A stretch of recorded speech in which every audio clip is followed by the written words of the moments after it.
Well, I'm going to do a dragonfly. Within these pieces of glass lie Christine Webster's passion. Art. It's sort of my reason to be. But when the artist's sleep started to suffer, so did her creativity. When you are tired, you cannot dig deep emotionally to give what you need to give to art. You know, you're just sort of on automatic pilot, which is a terrible way to be. In her late 50s, Christine began to wake up feeling exhausted. Her sleep problem got so bad, she retired from her full-time job as an art teacher. That's when her friends suggested she find professional help. It's critical to survival. This is a time that we regenerate.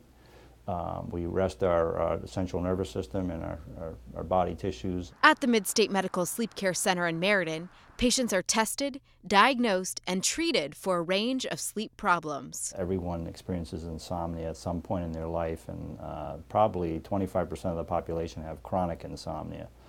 Sleep apnea is also a very common sleep disorder condition. Dr. Brett Volpe says issues with sleep should not be taken lightly.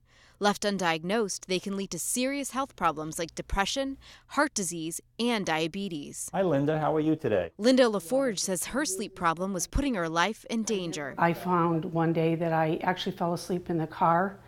I was driving to work, noticed that I was almost at my exit, so moved into the right lane.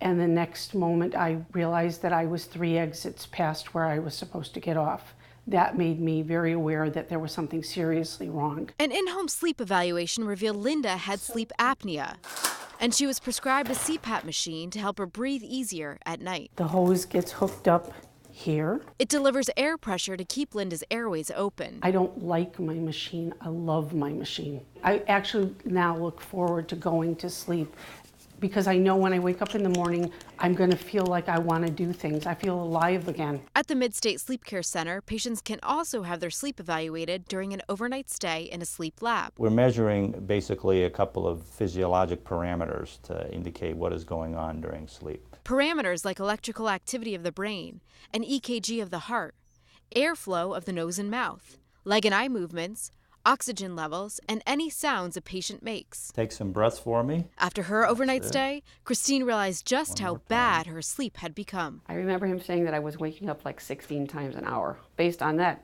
of course I'd be tired in the morning. Like Linda, Christine was also diagnosed with sleep apnea and given a CPAP. Since then, she's been on the upswing. I sleep much better in general. Every now and then you have a night. It's not like 100% perfect, but it's darn good. I mean, it's a great improvement, bottom line. Just what the doctor ordered for a good night's sleep. For CT Style, I'm Megan Yost.